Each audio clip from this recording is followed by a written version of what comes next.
Olá, turma, tudo bem? Pessoal, o tema da aula de hoje é bastante relevante para aquele momento em que a gente está escrevendo o nosso TCC, um artigo científico ou algum trabalho na própria faculdade, né? Então, as considerações que a gente vai trazer aqui, elas vão se aplicar a diversos tipos de trabalhos acadêmicos, tá certo?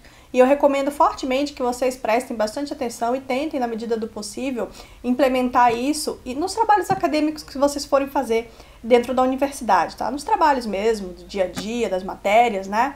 Por quê? Para quando vocês chegarem lá na fase do TCC, isso já está incorporado, esse modo de escrever já vai estar incorporado na cabeça de vocês, e aí as dificuldades vão ser reduzidas significativamente, garanto a vocês.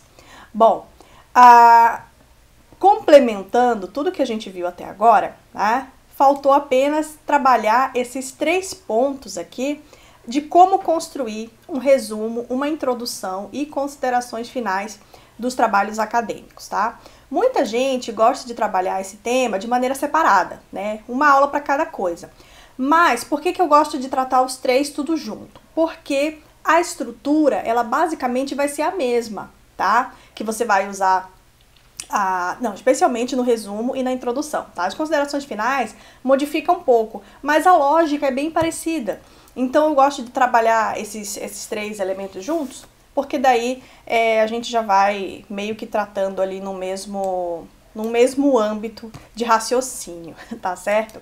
Então, gente, pra gente começar, né, esses 3 elementos, eles são fundamentais para qualquer trabalho científico, então eu diria para vocês que é importante que a gente capriche neles. Por quê? Porque imagina que alguém está fazendo uma pesquisa sobre um determinado tema, e daí essa pessoa, ela chega no seu trabalho, ela dá um Google lá, digamos que você escreveu um artigo e você publicou, tá lá na internet, né? Daí ela vai dar um Google, vai cair no teu artigo. O que ela vai ler primeiro, depois do título? O resumo. Ela vai ler o resumo e vai saber se ali, se dentro do teu trabalho, ela vai encontrar algo que seja útil para ela. Então, ela já vai olhar de cara, né, os dados que você vai colocar no teu resumo, e ela já vai saber se aquele trabalho é interessante para o que ela está precisando ou não, tá certo? Então é importante que a gente coloque informações suficientes nesse resumo e na introdução, tá? Que daí a introdução vai ser a segunda, né, parte que a pessoa vai direto ler, então ela vai ler ali o resumo, daí se interessar para ela, ela vai ler a introdução. E eu digo para vocês que, via de regra, né, os pesquisadores aí mais experientes, antes de ler o corpo do trabalho, eles vão lá nas considerações finais para saber se esse trabalho vai responder aquilo que ele precisa saber. Então, assim, é muito importante que esses 3 elementos estejam bem articulados, estejam bem escritos, tá certo? Outros elementos, coloquei aqui, né, outros elementos também são interessantes para essa análise por parte do leitor, como, por exemplo, o sumário e as referências, né? Então, se a pessoa, especialmente a pessoa que ela já entende daquele assunto, ela vai olhar também o sumário e ver se você abordou o tema que ela precisa estudar, e ela vai nas referências para saber se você usou bons autores, ou seja, para saber se vale a pena ela ler o teu trabalho ou não, tá certo? Então, são elementos fundamentais para quem vai ter um primeiro contato com o texto, né? O título, o resumo, a introdução, as considerações finais, o sumário, né? E as referências. E aí o corpo do trabalho, ela vai chegar lá, né? O leitor, no caso, ele vai chegar no corpo do trabalho se ele vê que realmente vale a pena ele ir lá ler o que foi que você escreveu, beleza? Então aqui, ó, é muito comum que alunos cheguem à apresentação do TCC cometendo alguns erros que não parecem graves, né, mas que retiram características importantes do trabalho científico, como a sistematicidade e a tecnicidade. Ou seja, tem muita gente que às vezes chega na hora de escrever o TCC e não se atenta de que existe uma estrutura para escrever, por exemplo, o resumo, existe uma estrutura para escrever a introdução, né, uma estrutura para colocar as considerações finais, que difere do simples fornecimento de informações aleatórias, né? A introdução, muitas vezes, ela é conhecida, ou ela é confundida, na verdade, com uma orientação geral sobre o tema, né? Então, a pessoa ela vai ali colocar na introdução, é bastante comum, tá? Encontrar artigos assim, em que ali estão um monte de dados de contextualização do tema, e não é isso que a gente espera de um trabalho científico, tá? Pelo menos na área do direito. Então a gente vai ver, eu vou falar daqui a pouco as diferenças entre algumas áreas na elaboração desses pontos também, tá? Então, na área do direito, a gente tem um jeito que é mais próprio do direito, e isso é diferente do que acontece em outras áreas. Então, atentem que é preciso observar a sistematicidade e a tecnicidade que deve estar presente no teu texto, beleza? Então, aqui, ó, ao contrário do que muitos acreditam, esses elementos do trabalho possuem componentes metodológicos, né? Então, a gente tem estruturas a serem colocadas aí. Então, quando se deixa a desejar nesses elementos, o texto fica mais adequado para outro meio de divulgação que não o científico, tá? Então, eu não estou dizendo que esses trabalhos que fazem essas generalizações, contextualizações, né, eles são ruins. Eles podem ser trabalhos bons, podem trazer ótimas informações, mas não observam os critérios científicos. Então, acadêmicos científicos. Então, seria mais interessante que esse texto fosse publicado, sei lá, como uma coluna, né, de um jornal, por exemplo, de um outro tipo de periódico que não é uma revista científica, né, vamos colocar assim. Então, vamos ver aqui esses três elementos e de que maneira a gente pode observar essa sistematicidade, essa tecnicidade nos nossos trabalhos, tá? Então, vamos começar aqui a nossa análise pelo resumo. Então, eu sempre gosto de trazer aqui as definições de dicionário mesmo, que nos ajudam a ter uma primeira impressão acerca de uma questão. Então, assim, resumo. O que é o resumo? Ato ou efeito de resumir, condensação em poucas palavras do que foi dito ou escrito mais extensamente. Sinopse, síntese, suma, sumário, né? Aqui a gente já tem uma dica, né, de o que não fazer no resumo. Não ficar contextualizando, divagando demais. No resumo, a gente precisa realmente ter ideia do que tem dentro do trabalho, tá bom? E não necessariamente se preocupar em detalhar muito o contexto de análise daquele tema. Então, basicamente, o que a gente vai fazer? Dizer qual é o tema, dizer como a gente vai estudar esse tema, né? Dependendo da exigência, colocar aí, antecipar um pouquinho os resultados que a pessoa vai encontrar dentro, descrever a metodologia, e é isso, fechou, tá? Então, a gente vai já ver isso de maneira mais concreta. Vou mostrar para vocês aqui como fazer, tá? Então, aqui, a gente tem aqui, ó, a apresentação sucinta dos fatos, dos acontecimentos, apresentação sintética do conteúdo de um livro, breve recapitulação do texto escrito, né, exemplo ou representação perfeita de algo. Então, o resumo, gente, ele vai mostrar para o leitor o que tem dentro do texto. Ele vai ser um mini texto, né, do ponto de vista estrutural. Então, a gente vai olhar para o resumo e vai conseguir ver o que vai ter lá dentro do trabalho. Beleza? Então, aqui, o resumo, né, na língua vernácula, ele é obrigatório na maior parte dos trabalhos científicos, tá? Não devendo ultrapassar 250 palavras. Isso também varia de acordo com a exigência, tá? Então, as normas da nossa universidade, ela vai exigir um número de palavras. Elas vão exigir um número de palavras específico. Existem revistas científicas que pedem até 200 palavras, né? Outras que pedem até 300. Então, isso vai variar bastante de acordo com a instituição ou para onde você vai enviar esse trabalho, tá bom? Aqui, ó. Seguindo logo abaixo das palavras representativas do conteúdo do trabalho, que é palavras-chave, são os descritores.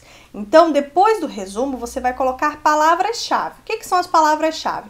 São as palavras que vão descrever, né? É como se a gente estivesse colocando aí em poucas palavras sobre quais são os temas principais que vão ser trabalhados nesse texto, né? Então, eu vou pegar daqui a pouco ali uns exemplos para a gente mostrar.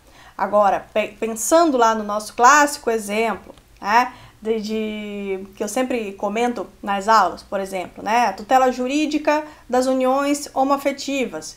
Quais são os descritores de uma pesquisa dessa? Então, você vai colocar direito de família, direito previdenciário, né? União civil, casamento. E aí, você vai colocar as palavras que vocês acham que vão ser mais representativas desse tema, tá bom? mais ou menos até 5 palavras-chave, mínimo de 3. Normalmente é o que se pede, entre 3 e 5 palavras-chave. Esse resumo, vejam só, ele vai ser redigido num único parágrafo com frases completas e não com sequência de títulos. Nossa, foi até um trema aqui do texto mais antigo, não tem trema mais, né? Então você vai pegar esse resumo, ele vai estar num parágrafo só, tá? E não vai estar subdividido. Então, a gente vê, por exemplo, alguns trabalhos científicos, alguns eventos científicos que pedem resumo expandido. O resumo expandido, normalmente, ele tem uma divisão. Mas o resumo simples, ele não tem divisão nenhuma. E aí vocês vão perceber, né, lá na monografia ou em outros trabalhos, que vocês procurarem na internet, tese de doutorado, o resumo é corridão, né? Ele é um único parágrafo. Beleza? Expressar na primeira frase do resumo o assunto tratado. Então, você já diz ali. E você pode começar, se você não sabe como começar, começa do jeito clássico, né? Este trabalho aborda o tema tal, tal, tal. X, Y, Z. Aqui, ó. Situando-o no tempo e no espaço, aí você faz uma breve contextualização, tá? Caso o título não seja autoexplicativo e você precise fazer um detalhamento, né? Aí você vai dizer quais são os objetivos do trabalho, você vai dizer o objetivo principal deste trabalho é analisar o tema assim, assim, assim, né? Sob a perspectiva Y, né? Vai colocar lá. Para alcançar esse objetivo, será necessário analisar. Aí você vai lembrar dos teus objetivos específicos e você vai descrever eles aqui. Você vai colocar, né? Vou analisar, então, a evolução do tratamento jurídico da família brasileira. Depois, será analisado, no caso, a problemática das uniões poliafetivas. E aí depois você vai colocar, verificar de que maneira o direito tem respondido às demandas, né? As demandas das famílias poliafetivas de acordo com o que existe na legislação. É só para vocês terem um exemplo, assim, uma ideia, né? Então aqui, vocês vão colocar tudo isso num único parágrafo, né? Muito bem escrito, com frases completas, né? Cada frase com sujeito, verbo, predicado, ponto seguido, né? E aí fazer um parágrafo inteiro. Eu coloquei aqui essa questão, mas eu já comentei com vocês. Deixei no slide só para que vocês, quando forem ler, possam já ter usar para revisar, né? Não ter que estar sempre ouvindo tudo. Então, o que eu posso fazer no resumo, né? Dizer do que é o trabalho, né? Qual é a delimitação dele, né? Lembra lá da aula da delimitação? Você vai colocar aqui. Você vai analisar que legislação? Legislação brasileira, legislação municipal, legislação estadual, legislação internacional, né? Legislação de um bloco econômico. Então, você vai colocar aqui, dizer o que é, e lá na descrição do trabalho você vai colocar essas delimitações todas, beleza? Você vai poder argumentar em torno da importância para a sociedade, né, desse tema, que nada mais, nada menos, nós estamos tratando da justificativa do trabalho. Essa justificativa, ela pode aparecer ali como uma frase resumida no teu resumo, tá? Você pode argumentar, então, explicar qual é a importância disso para a sociedade muito sucintamente, lá numa frasezinha, né? Você pode também indicar os resultados a que o trabalho chega, se assim você considerar relevante, né? No todo ou em parte. Você também pode colocar lá a metodologia, ok? Na verdade, não é nem questão de pode, é que deve mesmo, né? Você precisa sempre indicar a metodologia. O que não pode fazer? Ir despejando dados, conceitos aprofundados, detalhamentos, teorias, citar pessoas, né? Não precisa, não pode. A não ser que seja muito fundamental, por exemplo, teu trabalho está analisando a obra do fulano de tal, né? Aí você tem que dizer quem é e colocar o ano lá. Fora disso, não é para citar ninguém no resumo. O resumo é só para explicar o que você vai fazer, tá?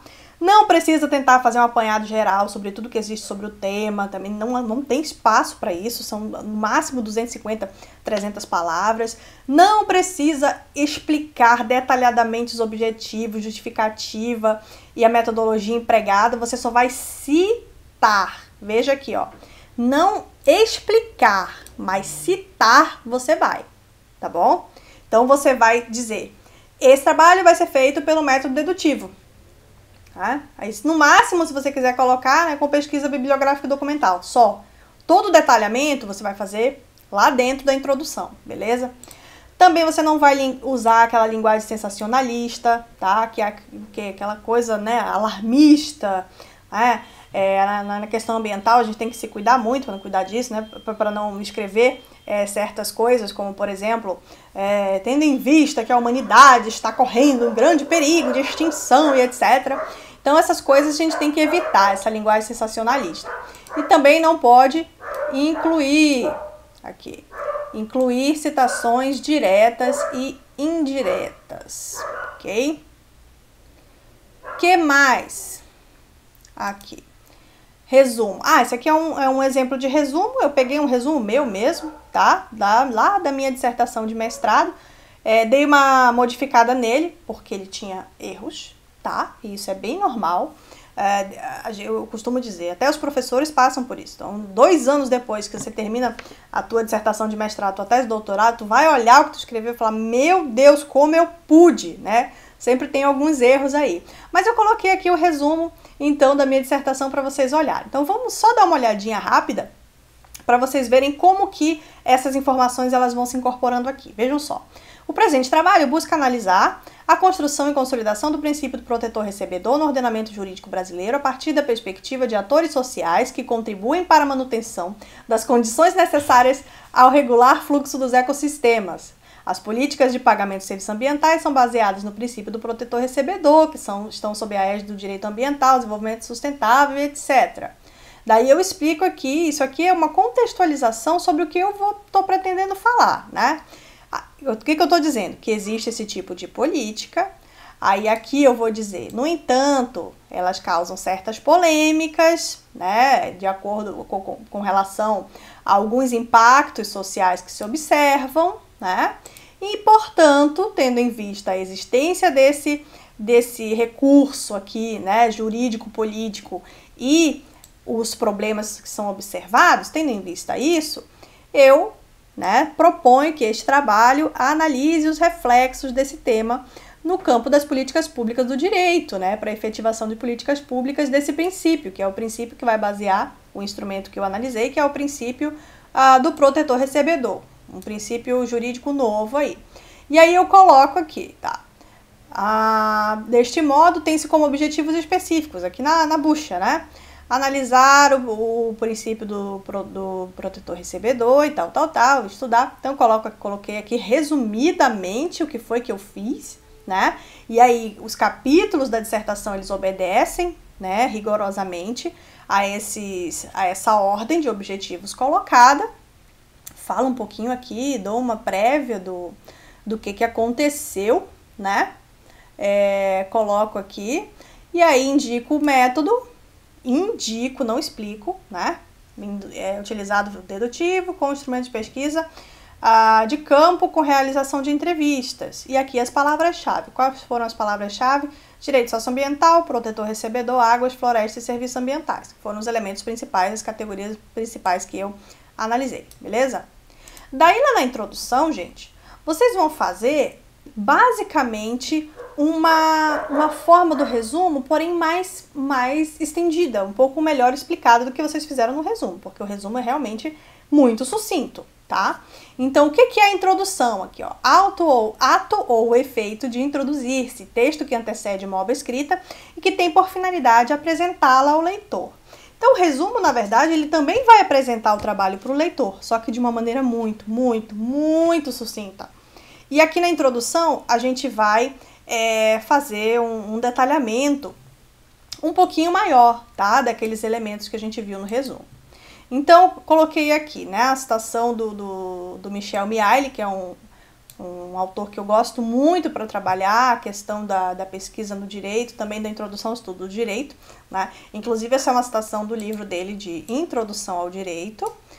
Não lembro se é esse bem o título, mas ele diz o seguinte, ó, introduzir é um verbo composto de 2 palavras latinas, um verbo intro e um outro ducere, né? Introduzir é conduzir de um lugar para o outro, é fazer penetrar num lugar novo. A visita a uma casa desconhecida sob a orientação de um guia é sempre uma estranha experiência. O guia introduz-vos à casa, faz-vos lá visitar, faz-vos lá de fato descobrir as suas diferentes divisões. Mas há sempre portas que permanecem fechadas, zonas que não visitamos e muitas vezes há uma ordem de visita que não corresponde à lógica do edifício. Então, a introdução é você que vai dizer, né? Na introdução é você que vai dizer o que você quer adiantar para o leitor ou não do que tem lá dentro do texto. Né? Então é como se o texto fosse um grande edifício e você tivesse que dizer, olha, esse edifício ele tem tantos andares, em cada andar nós vamos ter tantos cômodos, né, que tem, sei lá, tantos metros quadrados. Então você vai dizer o que vai ter dentro dele. Porém, você vai se reservar o direito de dizer aquilo que você quer dizer, né? E deixar em suspenso aquilo que você quer deixar em suspenso, quer que a pessoa descubra lendo o teu trabalho, tá bom? A estrutura, então, da introdução. E vocês vão ver que é uma estrutura bastante parecida com a estrutura do resumo, tá? Então, a introdução é um texto sem subdivisões em tópicos, tá? Não tem tópicos, apenas a estruturação de parágrafos. Então, esses parágrafos são consecutivos e ela vai ter o objetivo de dar ao leitor uma visão geral do texto. Analogamente à introdução, há algumas possibilidades para que o texto flua, né, e melhor atenda às questões metodológicas. O tempo verbal da introdução é o futuro, né? Então, esse trabalho versará, abordará, tá? Os temas. E quando for indicar o que deverá ser desenvolvido ao longo do trabalho. Então, a gente precisa, portanto, usar essa linguagem no futuro. Para um TCC, 1 a 3 páginas são suficientes da introdução, tá bom? Primeiro parágrafo, você resume o assunto tratado, situa no tempo e no espaço, faz aquela delimitação histórico-geográfica. Obviamente, com um pouco mais de detalhamento do que você fez no resumo, né? Daí, no segundo parágrafo, você explica a justificativa com um pouco mais de detalhamento, ok? Você pode aproveitar o item da justificativa que você fez no projeto de pesquisa, sempre que você fizer um projeto de pesquisa, como vocês vão fazer lá no TCC. Então, aquele projeto de pesquisa, vocês acham que não serve para nada? Se vocês fizerem ele direitinho, vocês simplesmente vão copiar e colar no trabalho de vocês, fazendo os ajustes necessários, obviamente, né? Então, vocês podem utilizar partes dele aqui para formular a justificativa, por exemplo, tá? Aqui, ó. Explicitar os objetivos, aí ao invés de dizer apenas os objetivos, como você disse no resumo, você vai explicá-los em um parágrafo. Cada objetivo você explica num parágrafo, né? Lembrando sempre que cada um deles vai ser respondido num capítulo desse trabalho, ok? Aí você indica a metodologia utilizada, um parágrafo para falar da metodologia, né? Detalhar, etc., e comentar também sobre as considerações finais de maneira breve, né? Sem, no entanto, entregar o ouro do trabalho ali. Você pode dizer, né, ou mais ou menos até onde o trabalho chegou, mas quem quiser também tem que ler, não pode entregar tudo ali. Então, o que eu posso fazer na introdução? Posso dizer sobre o que é o trabalho, eu posso delimitar, posso contextualizar, posso descrever os objetivos, né, a metodologia, posso argumentar em torno da importância para a sociedade, né, a justificativa que você fez lá no projeto de pesquisa, você pode usar aqui. E você pode também indicar aqui aqui o trabalho chega, você pode dizer logo de cara ou apenas uma parte. O que não pode fazer? De novo, não pode ir despejando diversos dados, conceitos aprofundados, detalhados, né, teorias para o leitor ali no início. Em outras áreas do conhecimento, vocês vão encontrar artigos assim, em que a pessoa já chega de sola, né, colocando ali um monte de coisa na introdução, um monte de citação. No direito a gente não costuma fazer isso, tá bom?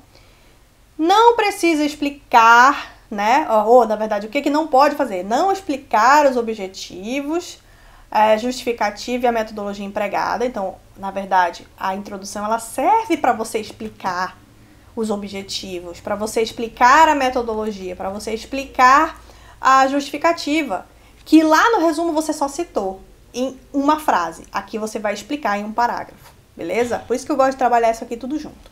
Vamos lá. Também não use linguagem sensacionalista, não seja alarmista, desesperado, não seja panfletário. E vamos lá.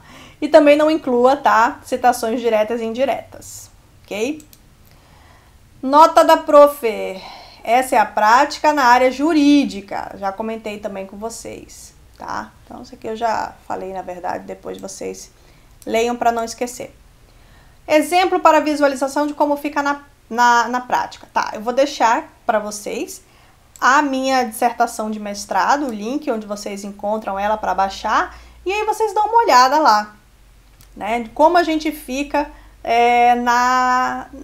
como que fica na prática essa introdução, tá bom? Então vocês podem dar uma olhadinha e verificar que existe a sequência, existe essa lógica para montar a introdução, tá?